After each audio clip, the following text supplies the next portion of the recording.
Welcome, folks, to the first edition of Tech Sales Advice for the new year. Of course, my name is Chris White. I am your host. And folks, these are live conversations. As I like to say, these conversations are by design, unscripted, unrehearsed, and unpredictable. And these conversations are for technical sales professionals, technical sales leaders. And by the way, I was told earlier today that it's too late to say Happy New Year, but I'm going to say it anyways. This is the first session of the year. So Happy New Year. I hope you all had a great holiday. I'm joined today by a gentleman who I have not yet met in person, but I feel like I've known him for years. His name is Josh Lupresto. He is the Senior Vice President of Sales Engineering for a company called Telarus. He is also a podcast host of a wildly successful and popular podcast named Next Level Biz Tech. And as you're about to find out here in a few minutes, he's got a fabulous story. He's great fun to talk with, and we're going to have some fun today. Josh, my friend, it is super good to see you. Thank you for being here. How you doing? I'm good, man. It's not too late to say Happy New Year. Thanks for having me on. Excited to be here. Fun to do this. What a cool program you put together. Great reputation that you have in the space, and honestly, just honored to be here, man. So happy to talk about anything and everything. Well, and you're a podcast host, so you're usually on this side of the table asking questions. So yeah, this is weird. Hopefully it's fun for you to be on the other side of the table. And I got to say, I mean, you, first of all, I just love your voice. You've got a fabulous voice. You've got a great setup there. And this is a great way to kick off this year of these conversations. So Josh, I introduced you as the SVP of Sales Engineering for a company called Telarus. And you explained to me that people who don't know how to, or don't know who we are, call us Telarus or Telarus, but it's Telarus. Telarus, the cold callers with the leads. Exactly. Telarus. Yeah, exactly. That's where we hang up. Like Polaris. So, but when you and I first chatted, I didn't know too much about Telarus, and I suspect some of our listeners may not either. So, could I trouble you to just take a real quick minute and tell us a little bit about the company? Who are you? What do you do? Who do you serve? Absolutely. So we are what's known as a TSD, or Technology Services Distribution. So what that means is, think of kind of the modern distribution channel. We have a network of thousands of sellers, independent sellers across the country and beyond. And our job is to help them broker technology to businesses, very, very simply put.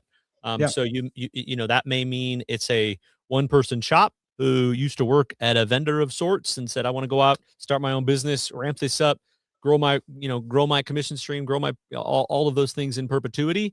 Yeah. And anything and everything that a business needs, we put it in a lot of buckets. Think cloud services, security, voice, CX, AI, just infrastructure, IoT, mobility, all those things. I mean, the things that it takes for a business to succeed, we're a broker in that equation. So often we're behind the scenes in a lot of these big companies, big deals at the end of the day. So our sellers have access to, 400 plus suppliers and hundreds of OEMs as an underpinning there. So we just come in to help these businesses be successful, and with an agnostic approach versus the direct sales model, right? So through us, it's an indirect model, and we get in a lot of fun conversations helping big companies and small companies make technology decisions. Amazing. And your role as the head of sales engineering, my guess is it maybe a little bit different than some SVPs of sales engineering for, say, a large software company or SaaS company. So do you care to just sort of briefly touch on what is your particular role? Yes. I'm fortunate to have some incredible people on my team. I think we've gotten really lucky with hiring. They say there's a lot of luck in a lot of these. I really do believe in that. I used to think that was crap when people said that.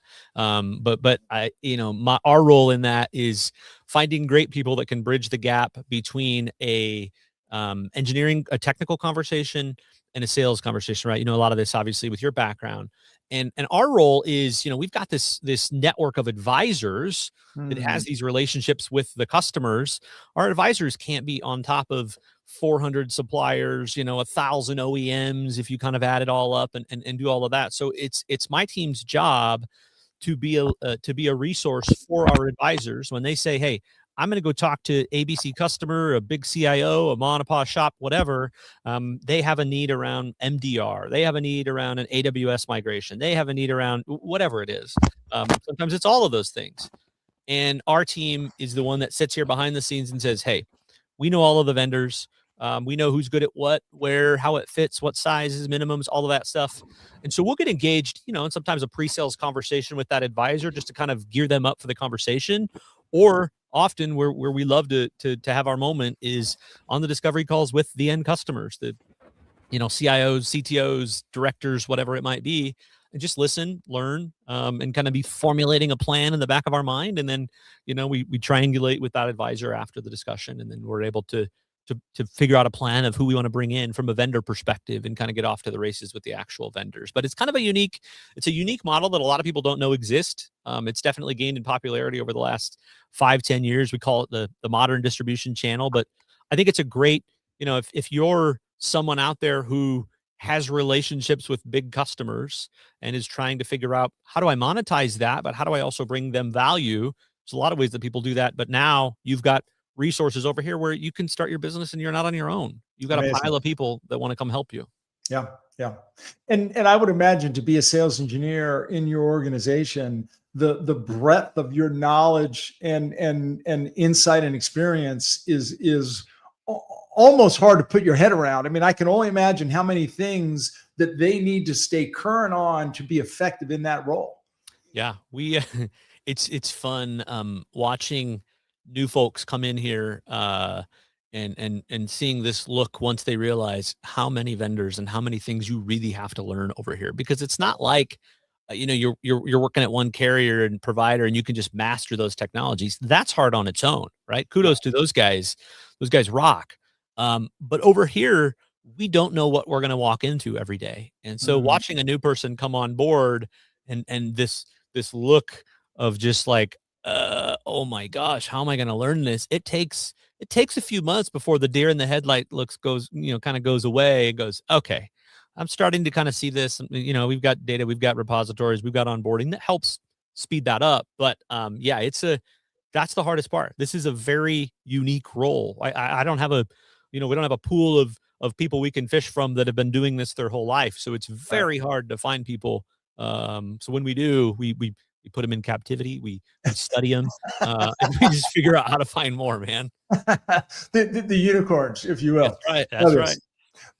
So by the way, folks, if you do have any questions for Josh, or of course myself, please feel free to ask. Or if you just care to say hello, please do so. I see Cliff Barcliff is a friend from local Richmond, Virginia. He said you help folks like VARs fulfill orders, and it's closer to a value add distributor more than just having paper with lots of vendors. How would you respond? Great question. So we don't push paper. So we are the broker in the equation. So an example would be, if you're a VAR, first of all, let's back up. If you're a one-person shop that doesn't push anything, then you got a cheesecake factory of options that you can pick from, and nothing is competitive to your existing business model. Now, if you're a VAR, if you're an MSP, you might say, okay, I've got my customers on retainer, I've got their ITO, I've got their tier 1 ITO, maybe tier 2 ITO. We send people on site. Maybe I'm managing their sonic walls. Maybe I'm doing these things. What we would then be is we would augment you. And so we want to complement in that instance. And so I think when you have access to a distributor like us, we then round out that portfolio. So it's a little fundamentally different in, you're used to managing and supporting and pushing paper and kind of owning that relationship. We would then just be the vendors that you bring in through us. The customer would have that direct relationship with the vendor because of the brokering path. So you don't go it kind of if you're not familiar with it, feels like a middleman. It's really not. What we explain to the advisors and the end customers is we're in the middle as much as you want us to be or need us to be, but you still have access to call all those providers directly. But what you have with us we do a lot of volume with a lot of providers. So you have sway, you have Mm. escalation points, and you have a lot of pre-sales functions and kind of order management for you, the advisor, to then Mhm. track your back end of all the orders, all the commissions, all of those things. So then it just becomes, hey, I need a quote, or hey, I need a discovery call. Give me 3 or 4 vendors. Let's go have conversations with them. And then we're off to the races. And then, let's fast forward.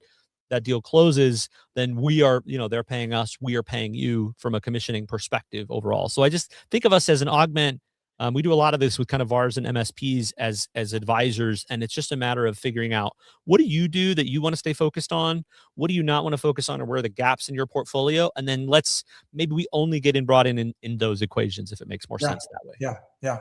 It's such an interesting model, and honestly, Josh, I feel like we could probably fill up our entire time together just talking about Totally. that model. So I may have to have you back so we can talk more about that. Deal. Today's conversation was going to be a little bit more focused, though, on your specific journey.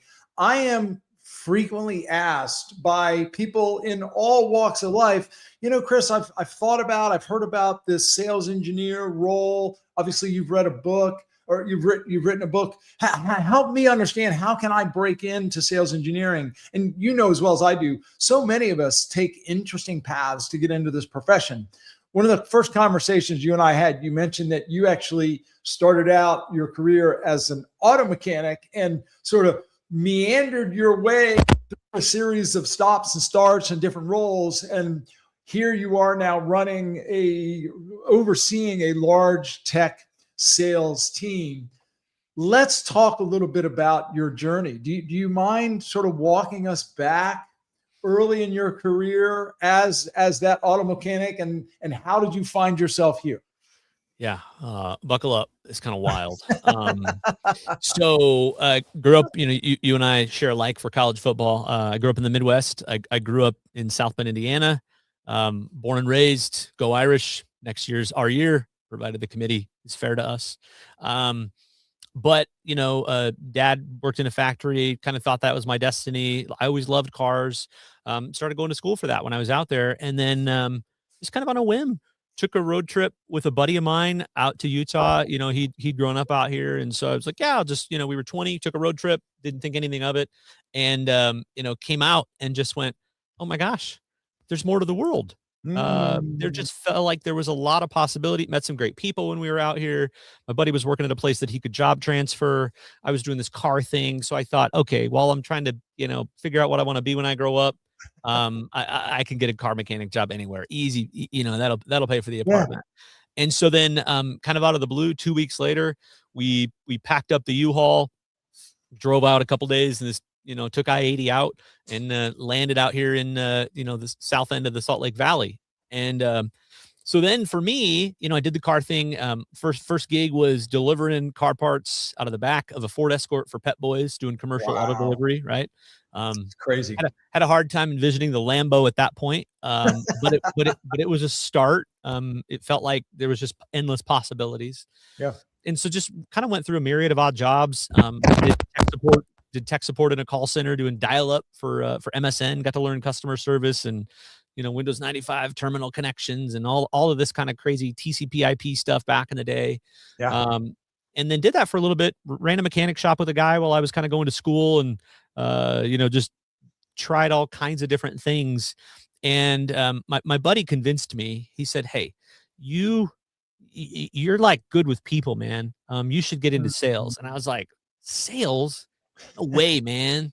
That's not, I can't do that. That's not my thing. Like, I'm a nerd. Like, that's my shtick. I fix stuff and reboot things." And and he goes, "No, no, no." So we opened up the paper. We found this job, class 2 medical equipment, 100% Mm. sales, 100% commission. And I thought, yeah, why wouldn't I want all the commission, right? Well, what's the red flag in that? So I show up to this place in Sandy, Utah, and I look around and I see about 20 other guys there. And I go, is this a group interview? Huh. Must be a cool place to work. No red flags, right? Still don't know what we're selling. I'm just like, yeah, along for the ride, right? Anyway, these guys come out schlepping a vacuum and an air cleaner. And because, it filtered down to point, whatever, 4 microns. It was a class 2 medical equipment. So, all right, fine. So say this piece of the story is really important because this changed the game for me of my opinion of what sales was. So the shtick was we got a boiler room full of these girls that are smiling and dialing every day, setting appointments with the lovely folks in Utah. So I walk in every day. I get my cardboard boxes and my vacuums and my air cleaners. I'd go in the back. I'd get these dollar store steak knives, and I'd get 4 appointments, 4 boxes of steak knives, grab my appointments, and off I go to visit the wonderful people of Utah. So I'm doing this whole bit, go over this spot, Susie, with your Bissell, 200 times, and then here I come in with my a demo vacuum that's got the paper pads in it, and I'm flipping out pads like frisbees. There's dirt all over the place, and I look them in the eye and I go, Susie, that's what your baby's crawling on. How does that make you feel? Oh my gosh, yes, let me write the check for this $2,000 vacuum. Absolutely. So I'm like, okay, I'm getting confident at this. Like, this is the people are nice. I'm selling some of these things, whatever, right? Door-to-door vacuum sales, why not? So finally, 2 months into this, it's a husband and wife, and this guy's like, he's just laughing in the background, and it's just throwing off my shtick. And I'm like, he goes, hey, I got a question. And I'm like, yeah, sure. He goes, what did they tell you about, like, what did you expect to happen when you came out here? And I said, well, you guys, you got a little one running around here. You care about cleanliness and health and, blah, blah, blah, blah, blah. And he goes, dude, I was told that we won some steak knives in a giveaway and you were just going to be here for like 5 minutes, but you were super nice. So we just let you go for like 45. And so I'm like, because we had no idea this was a vacuum bit at all. And I never would have done it. Anyway, so what I learned in this was sales is such a mental thing. It's a conversation. It's people buying from people. And if you can just be genuine and understand how you can help people and what they want, and you're delivering something that they need versus maybe a $2,000 vacuum door to door, it changes everything. So anyway, so I was like, all right, can't do this anymore because this is all a lie. And so then I started doing, I applied at a startup in about 2008, kind of doing customer service, tech support. It was a kind of before, web-based UC like Zoom and Ring Central and Vonage and all those guys were around. We sold that as kind of backup and ancillary and, insurance for your voice, right? So we would sell to financial and healthcare. Learned a lot, had a great mentor there. And, I got this great experience we were a startup. You wear a lot of hats, and they evolved the product and they prototyped it and said, hey, we're going to do, web-based phone systems on Asterisk boxes and Linux servers. You need to go learn Ubuntu and AWS, this thing that was coming out that nobody knew, and, all these other things. And if you want to be an engineer, we'll make it happen. Go learn it. So I thought, all right, cool. So I went and did it. It was a fun experience. And then I thought, all right, I feel like I've learned a lot. I got a lot more to bring to the table. Did that for about 4 or 5 years and thought, I feel like I've hit the ceiling financially. I got to do more. And at this point, you're an engineer. You're not selling at this point. My title was systems engineer back in yeah. Okay. So I thought, all right, let me call on the vacuum days for a minute. I went to the boss man and I said, hey, I love working here. I love this place, but I want to start a family. I want to buy a house, and I can't do it on this salary. Like I'm not doing great. And I said, I want to go upsell all of our customers. If I do that, can we split the commissions? We had all these other ancillary things. And he was like, absolutely. So I just had all these relationships, went and sold as much as I could, went through the customers that we had and went, all right, that worked. What now? Wow. And so then I said, okay, I think it's time for me to go. So I went, this funny last part of the story. So I went and, found this awesome biotech company down in Salt Lake. It was all the things that checked all the boxes that I needed, that I felt like I needed next in my own career. Job security, more money, start of a retirement plan, all these things. And so I went there for a couple weeks and I was kind of bored. I think I thrive in chaos. I think that's what I learned about myself. The ADD doesn't do well with boredom. And so I got a call from Richard Murray, who was at the time, he was kind of running the other company that founder had started. That Mm, was they didn't used to be called TSDs, but it was a smaller TSD. And he said, "Hey, you know, maybe we should have talked more when you left, but it was kind of complicated because you were at the other company. But listen, I got big plans. I want to buy the old guy out. I really believe in where technical procurement is going. I think we mm, could, we could just I want to reinvest back into the company. I want to grow this thing. Call me when you have a bad day." And mm. I said that was a Thursday. We did lunch on a Friday. I started on a Monday. And that was Wow. the best decision that I had ever made. And I thought Mm, about, you and I were talking about this before. I thought about at that moment, that was a personally defining moment for me because I kind of realized there were these people that were betting on me mm, maybe when I don't know that I would have bet on myself, right? mm, These kids all over the place. He was a car guy. He sold vacuums. Like he doesn't have experience in a lot of these places. And there are some other stories where I've gone up against some people, and I think um, I'll just say I think hard work can beat talent any day. I'm a mm, firm believer in that. And so this was one of those moments where I was believed in. And so that made me want to go, okay, I got to prove everybody right now. And so then, yeah, he held true to his word. He bought the old founder out, and then that we did that for about 5 years, and then that was a company that Telarus had acquired back in 2018. And so there's been a sequence of things, that I've been asked to do along the way. Of hey, help us do this. Hey, let's go build this. Hey, you want to build a sales engineering team? So it was a whoa. You guys believe in me. That's humbling, and that's powerful. So I got to figure out how to prove them right, yeah. and not let them down. So that's it's kind of been a common theme throughout. And yeah, now here we are. When I started, I was the individual contributor engineer, and now here we are. 15, 20 people later. Never would have thought. Size and scale and growth happen real quick. Amazing. Amazing. It's such a good story. And I appreciate you sharing it so much, Josh. The fact that you grew up and really sort of went out into the world thinking, well, I'm a technician or I'm an auto mechanic. And that's sort of, and then your eyes started to open up. You started exploring a little bit more. You had an inspiration to try something different. And that led to the next and the next and the next. And as I reflect on your story, there's a couple of things that come to mind for me. The first is what I would call an open mindedness and an opportunistic mindset, if I can use that term.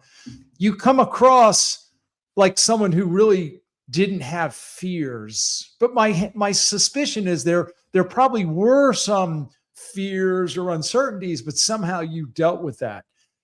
Am I reading that right, or was fear that's just not part of your mo?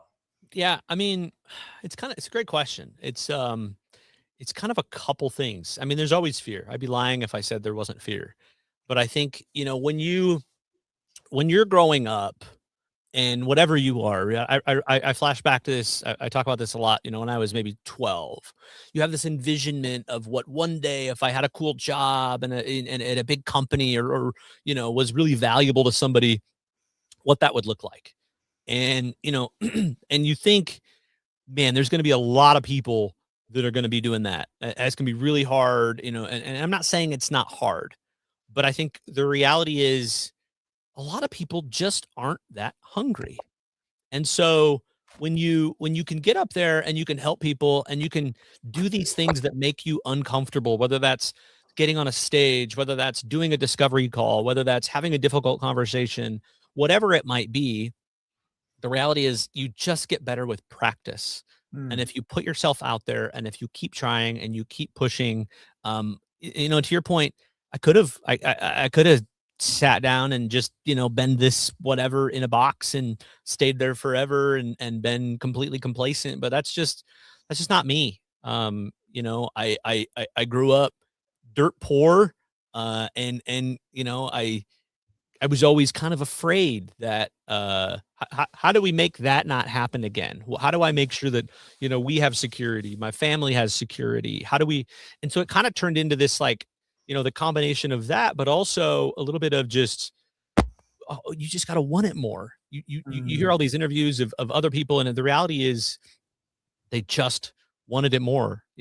This person to this person, they both put their pants on, one leg at a time every day. It's mm, just, who wants to work a little harder, who wants to grind a little more, who understands what it means to sell something and how mm, important that is, right? You could look at this as, hey, we're just selling stuff. But the reality is, we're helping people pay their mortgages. We're helping people put their kids through college. We're helping people, create dreams that they've always wanted. And so to be a part of that, like, yeah, push through the hard stuff. It's scary and it's hard, and you got to be comfortable being uncomfortable. I've always loved that phrase, and I've mm. understood it more as life goes on. Well, and I love your answer about hungry, and the other word that comes to mind for me is desire. And what I hear you saying is that when the hunger, when the desire, when the drive outweighs the fear, that's what pushes you forward. It's when the fear outweighs the desire or the drive that we're held back.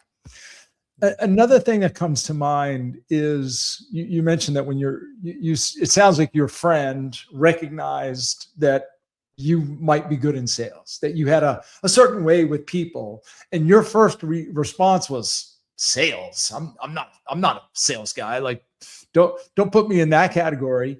What was the break, particularly, I mean, for crying out loud, selling vacuums door to door? I mean, that's about as distasteful and difficult a sales job as you can sign up for, frankly.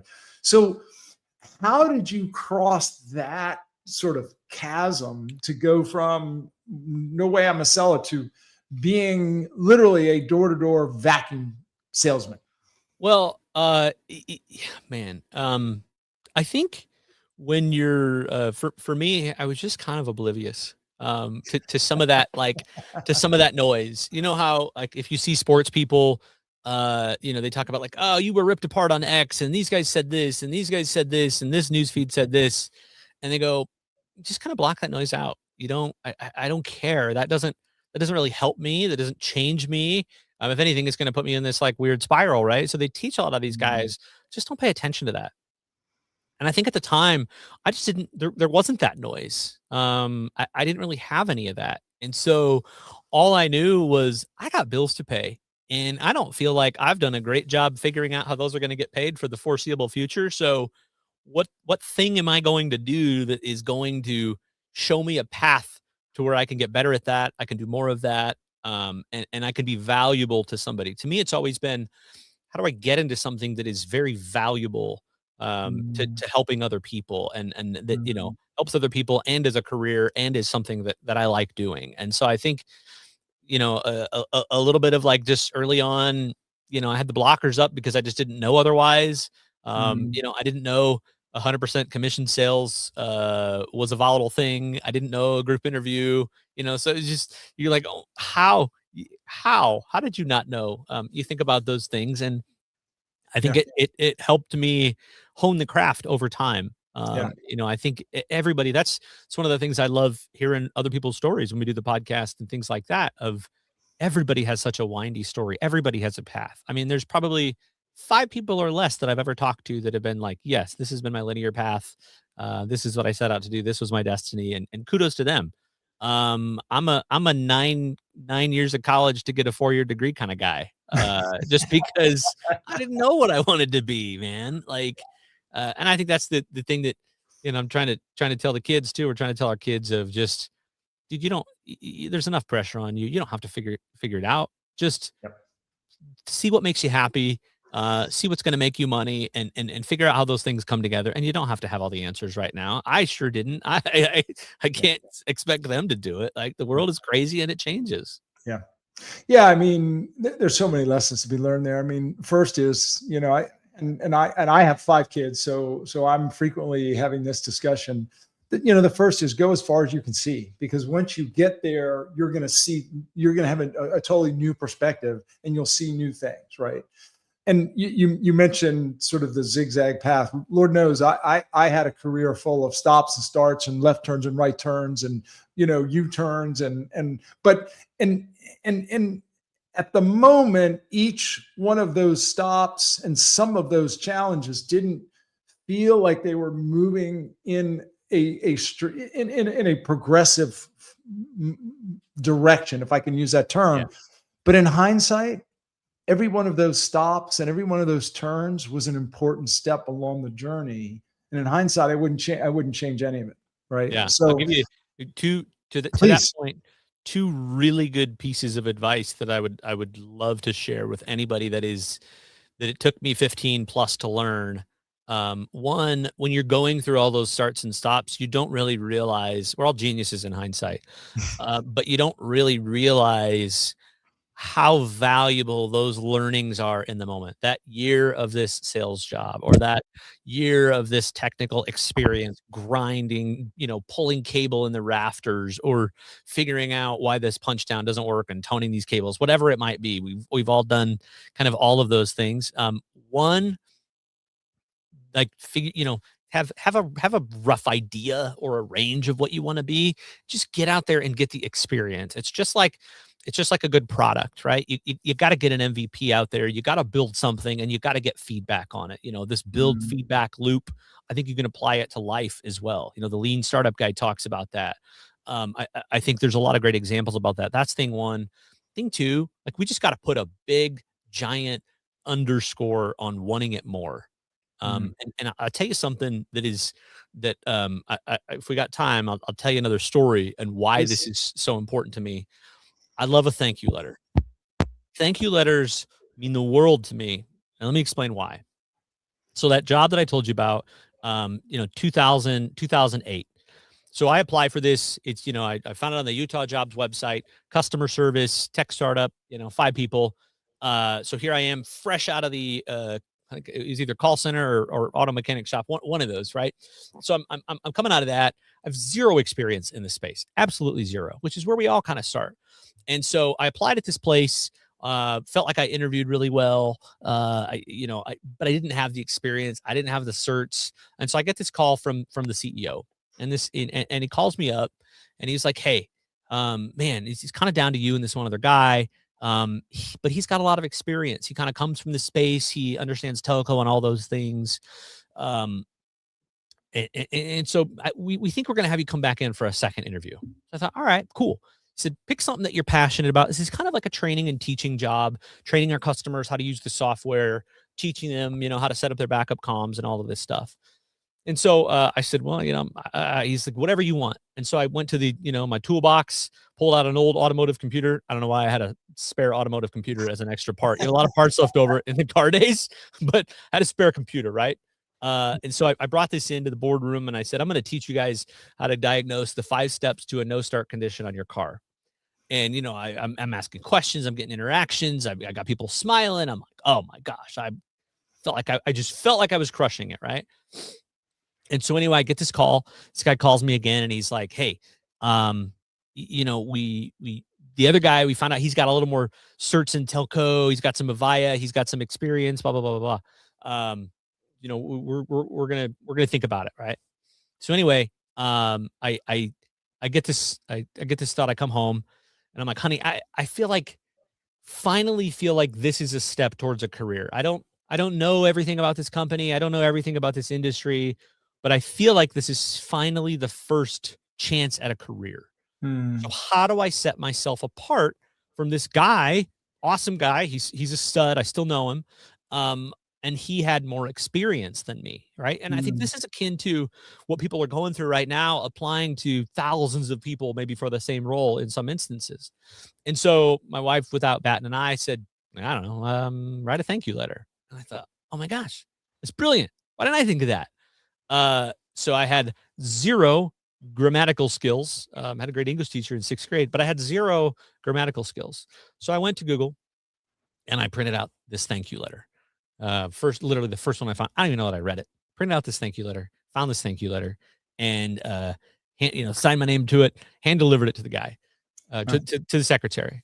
Guy calls me back and he says, "Hey, did you write that thank you letter yourself?"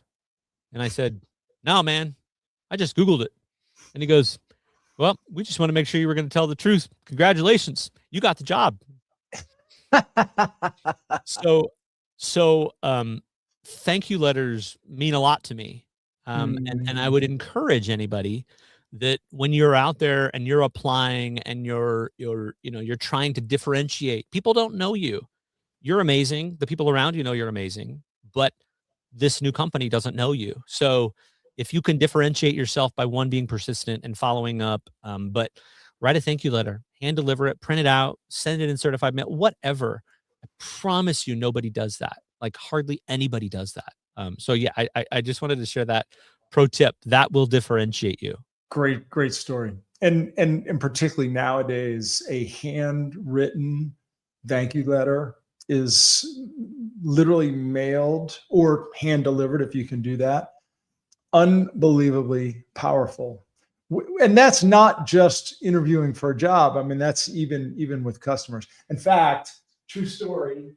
I was in Madrid just last week, and I ran a workshop for one of my clients, and they gave me this thank you letter, right? Just a simple little card. It was just a simple thank you. They all wrote during the workshop and handed to me to the end of the day.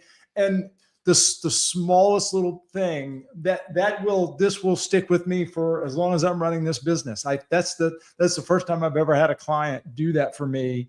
And that means more to me than them paying me double. I mean, it's just such a big thing. And you mentioned this earlier, people buy from people. People want to work with people. And I think, and even as you were sharing that story, I think one of the things that makes you unique, one of the things that makes you stand out, your personality comes through. You have a certain comfort in your own skin. You have a certain confidence and peace with who you are. And that just comes through. And I think the more at peace we are with ourselves, and we can present our authentic selves, the more people will respond accordingly. So that makes a huge difference. I appreciate that. I mean, I think I'm just excited to be here, man. I didn't grow up with much, so not, having a roof and having food is kind of a big deal. And so then to me, everything else is just gravy. And then when you learn that like not everybody has that same drive, it just makes you want to double down. Because this is how I differentiate. This is what people see value in. This seems like the absolute fundamental basics to me. Of course you should do these things. Of course you should be nice. Of course you should go above and beyond. Of course you should help people. And that's just not how the world operates, man. So no, I mean, I appreciate that because, it's just what you should do.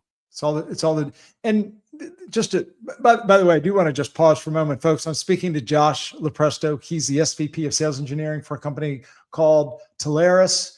And in essence, we're talking about his amazing journey through twists and turns of being an auto mechanic, being a door-to-door vacuum salesman. He got into technology and was a systems engineer, realized that he had hit a ceiling in terms of the financial benefits of being a systems engineer, and literally placed a bet on himself saying, if I go out and upsell our customers, will you split the commissions with me?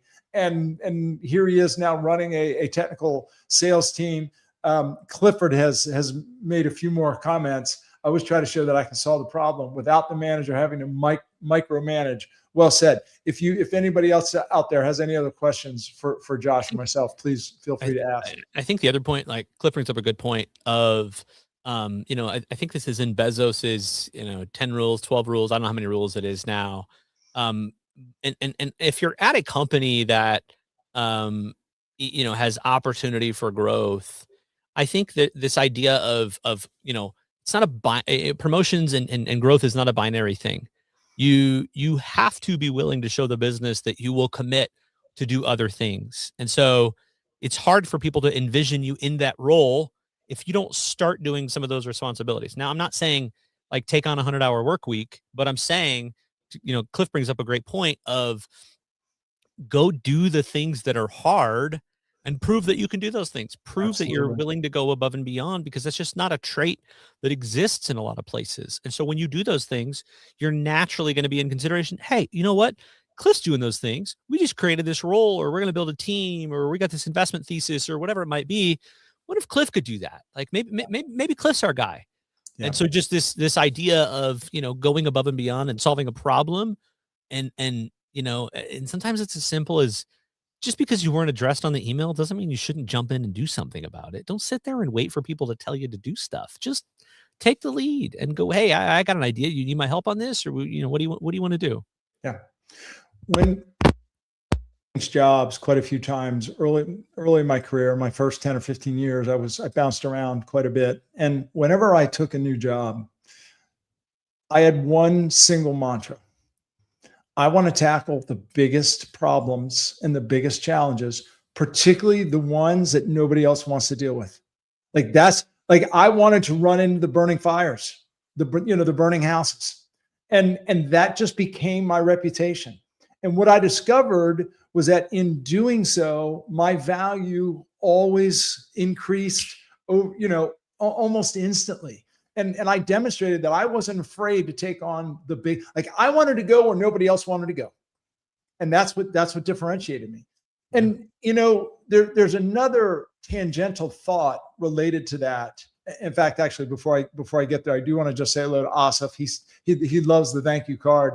And Mohammed asked, is this being recorded? It is being recorded, Mohammed. It'll live right here on LinkedIn, and it's also on my YouTube channel. The other related thought to that is you mentioned desire, which clearly is a big part of who you are.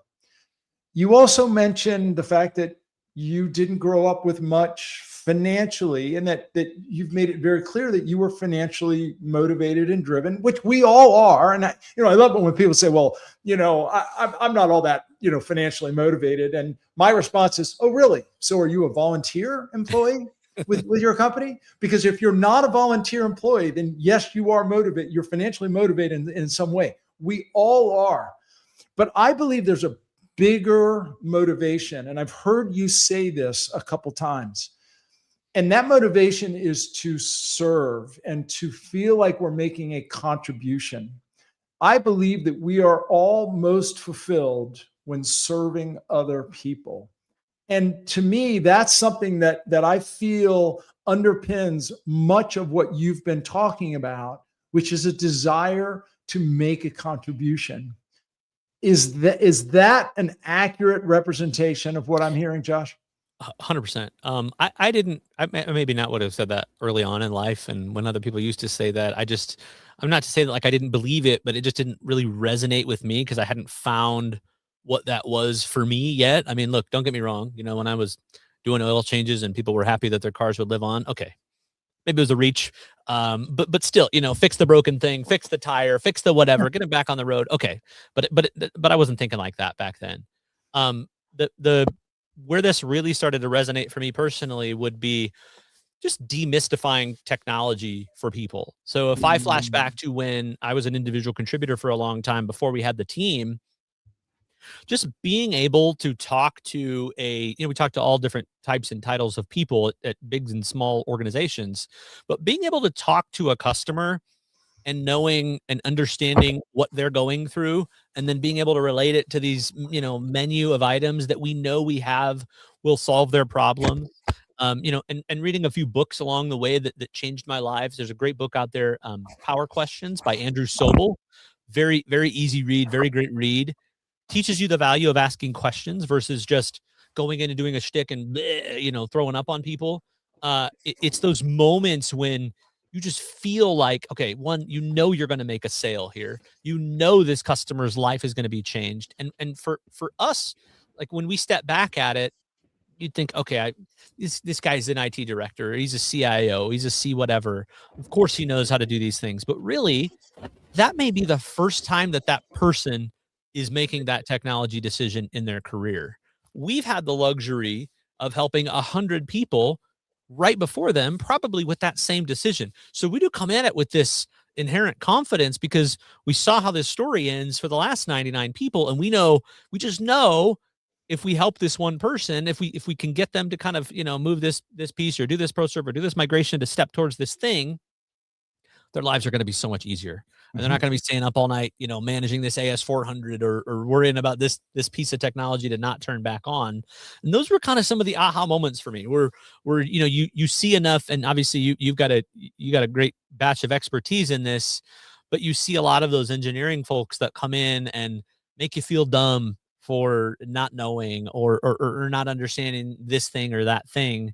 Nobody wants to feel dumb. Nobody wants to be told they're stupid. No, people are already nervous to bring up their concerns with you anyway, and they don't trust you because they don't know you.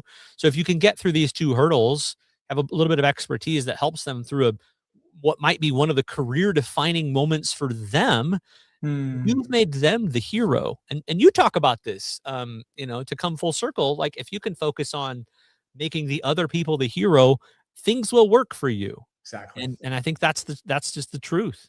Yeah.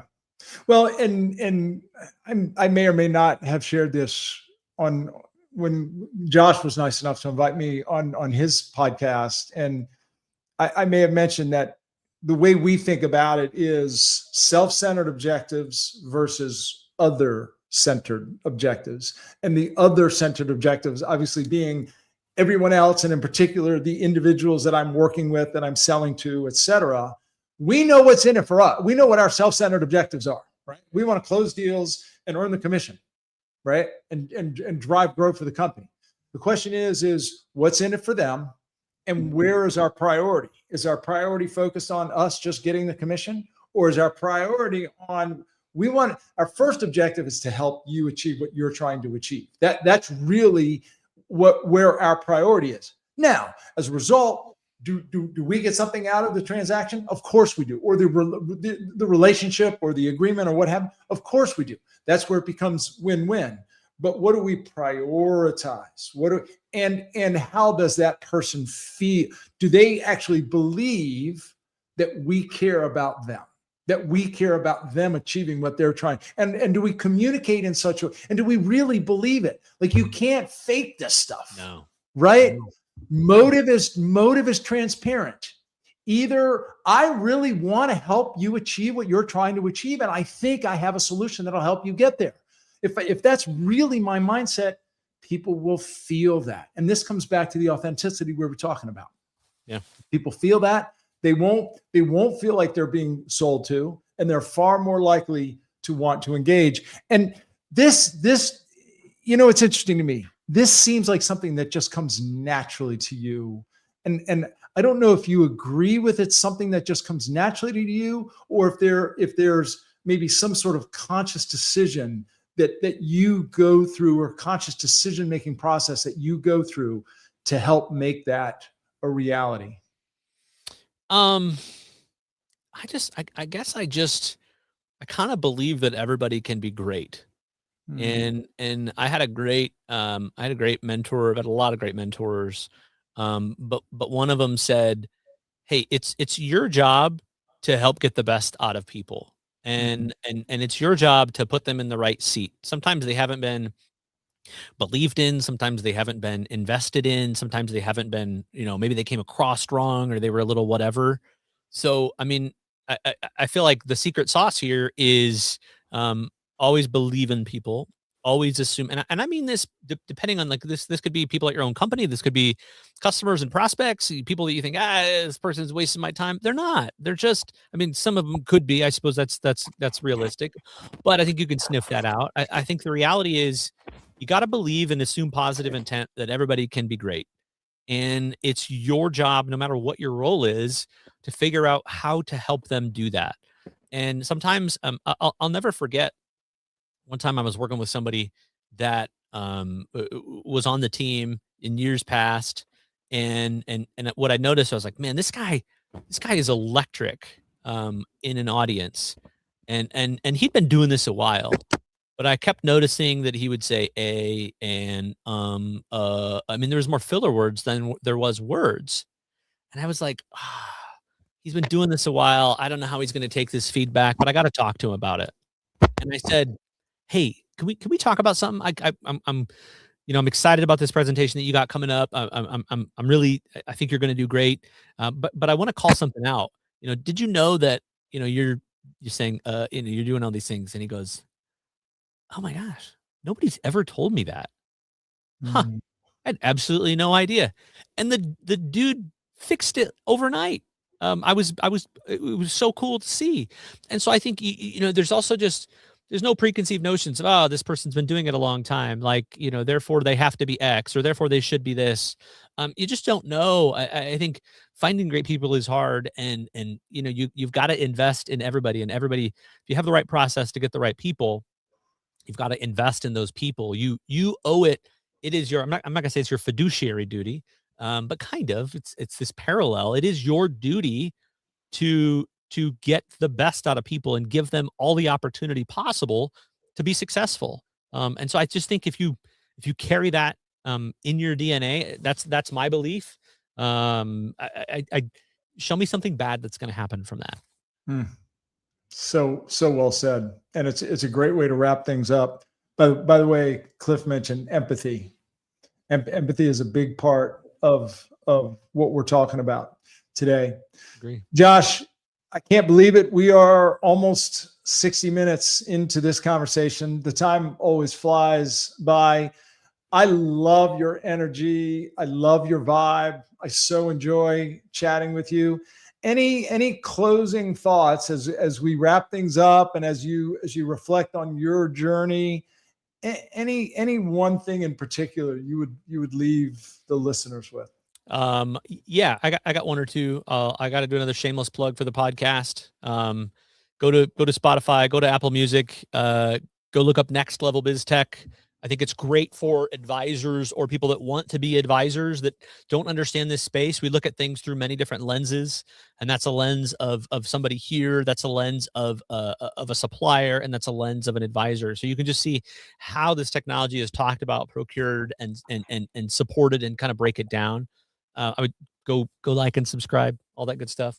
But what I would leave you with, I guess, is just want it more. Get really good at the basics.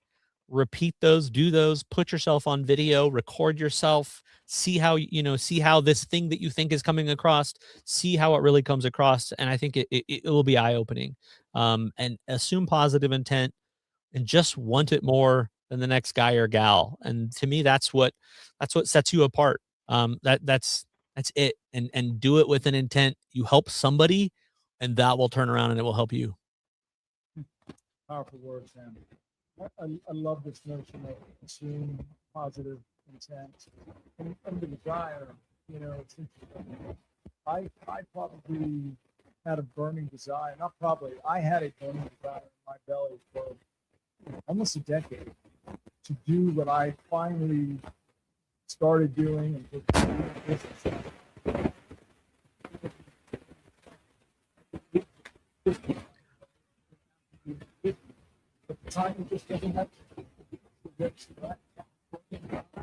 Hey, we're losing your audio a little bit. Oh, really? How about now? You still don't have my audio? It just got really quiet and fuzzy right as you're trying to do this like beautiful close. Big close. Am I back now? You're back, but it's just really faint. I think you just got to yell it. Okay. Well, why don't we just wrap things up then? So, Josh, thank you for being here. Folks, for those of you who listen, thank you for listening.